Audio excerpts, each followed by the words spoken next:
direction where you can't swing a dead cat without hitting a corrupt official.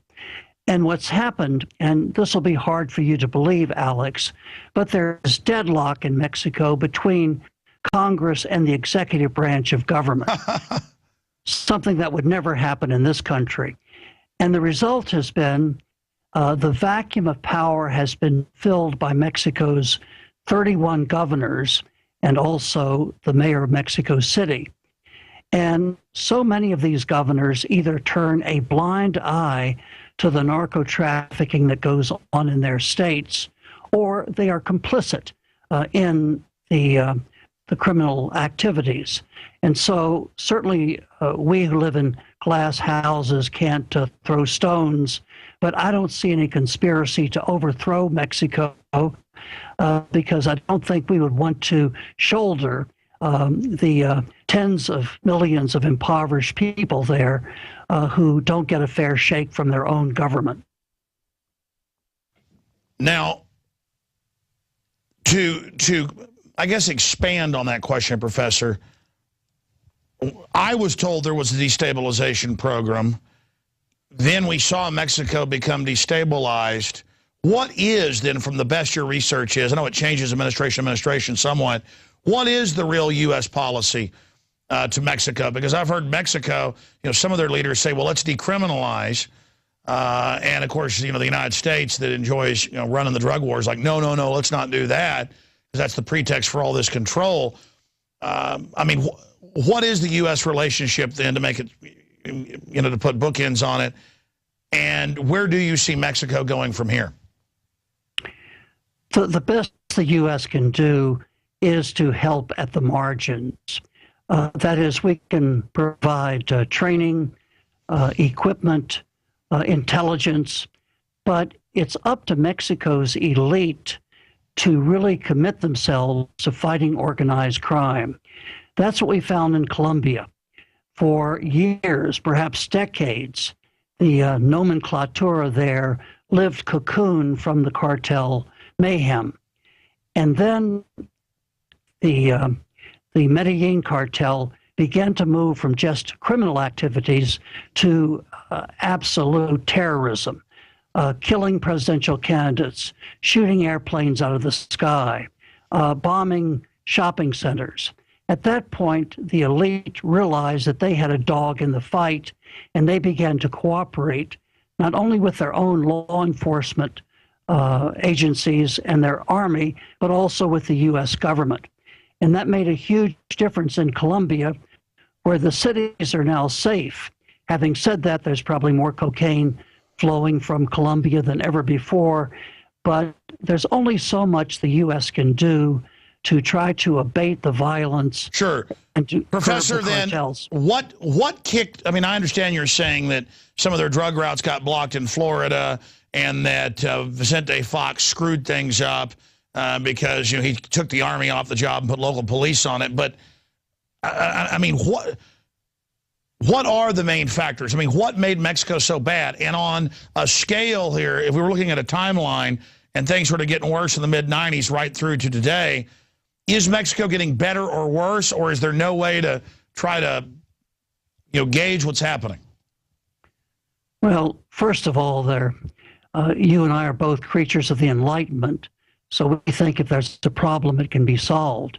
There may just be some insoluble problems, and even if, say, the Virgin of Guadalupe reappeared and the drug trafficking ended tomorrow, you still have an infrastructure of criminal organizations who have weapons, who've got safe houses, who've got the know-how to extort, to capture, and to kill. So in general, I'm optimistic as a human being, but I'm really pessimistic about Mexico's future, especially because of the increasingly important role that these governors are playing. So are you hinting at it's almost like warlords, it's breaking up into many states?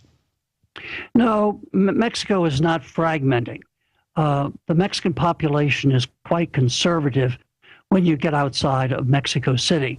All I'm saying is that the governors run their states like They were baronies in the feudal ages, and they have little or no accountability. Some of the states are thriving. Mexico's gross domestic product will grow twice the rate of the U.S. Similar product. Mexico has an all-time high in foreign reserves. Investment is moving in. So it's not a failed state, but there are a lot of failed politicians. And sure, when you make the point, because I've always been for drug decriminalization, because I realize it injects money into it, it makes it sexy. I'm not saying legalize it, but control it, you know, like prescription drugs or whatever. And I know some areas of Europe have done that. I want your view on decriminalization. You may disagree, and that's fine. I want you to elaborate. But I do get the point that once you have a state so based on a crime, so based on hundreds of billions a year, that it is horrifying. If they've branched out into kidnapping and terrorism and extortion and everything else and blowing up, you know, casinos or whatever, what would happen if you decriminalized everything? What would, I mean, how many drug enforcers and pushers and minions are there in Mexico? Well, it's a relatively small number. Los Zetas, for example, have, I would think, fewer than 1,000 cadres. However, they've got couriers, they've got gunmen, they've got lookouts.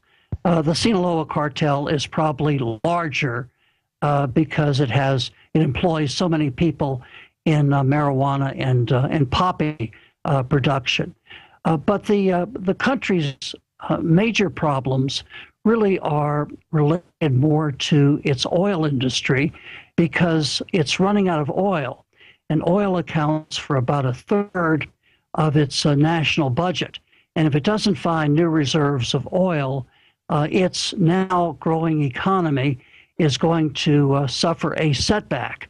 And so I think macroeconomic management is crucial, but as we have both agreed, even if the cartels stopped narco trafficking tomorrow, you still have this infrastructure of criminal activity that's going to continue into the future. Professor George W. Grayson is our guest here. We're going to talk about his new book here in a moment. Professor, then what would you do? Because you've been down there a lot. You just came back. You study it. You make this your life.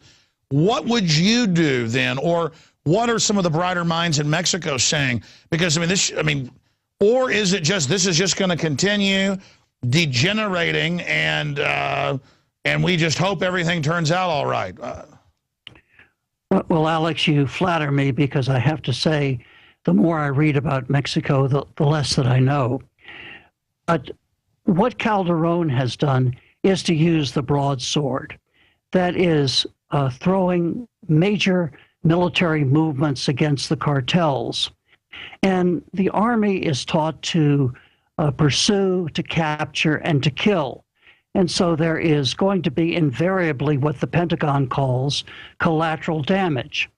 And the Army's corruption has increased, and the number of human rights violations has grown vertiginously.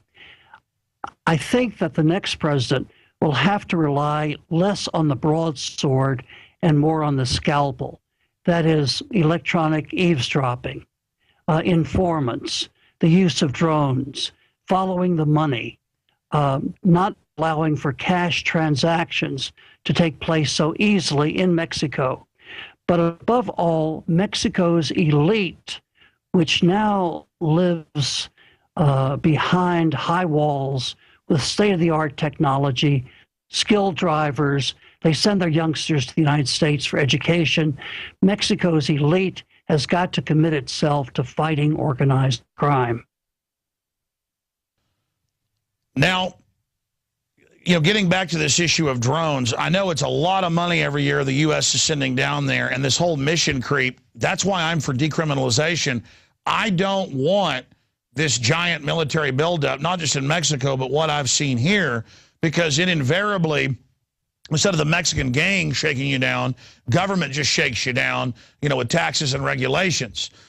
So if you had to look into your crystal ball, where do you see this going? Because I see it spilling over. I see the culture of corruption infiltrating every level of U.S. society, merging with the Chicago, New York model.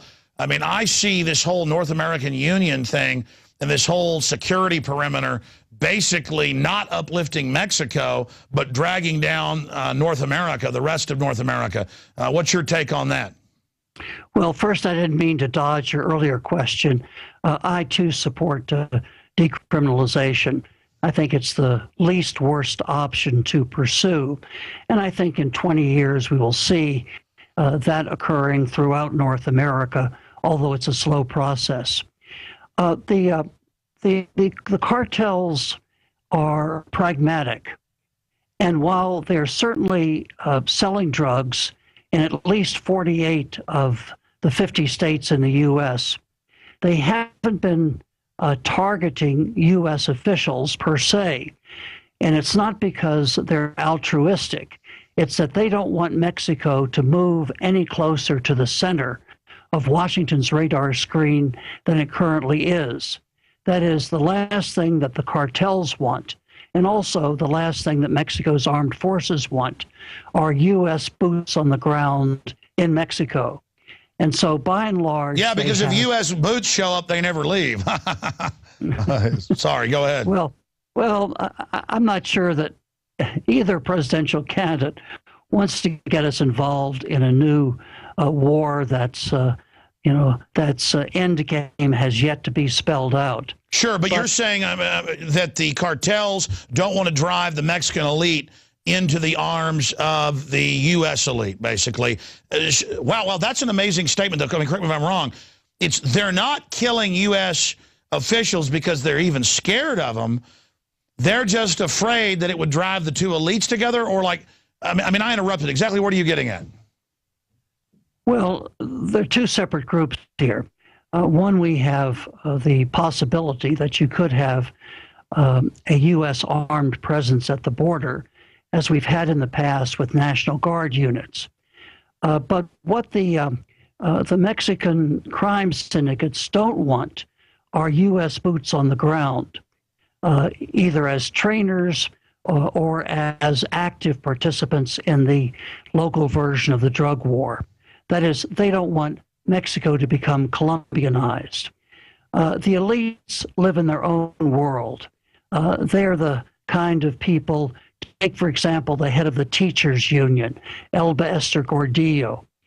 She's amazingly wealthy. If she sees a cocktail dress in a copy of Vogue magazine, she will send a union airplane to Paris because they have mannequins of her body dimensions, and she will have that union plane bring back the cocktail dress so she can wear it at an upcoming event. That is, there is a style of life that is just beyond or at least beyond my comprehension. I know star radio personalities live in No. I'm not a star radio personality, but I do know a lot of famous Hollywood people, and they don't live like that. I mean, only people like David Rockefeller gets to Europe and forgets he had a bottle of wine and sends his jet back to get it. So I get it. They live in just, I was reading, doesn't Mexico have more billionaires than the U.S. per capita? I mean, not more total, but per capita? I frankly don't know. Because for better or for worse, I don't rub elbows with the billionaires. It does have the lion's share in Latin America, and many of these men and women started off as entrepreneurs, but they made their millions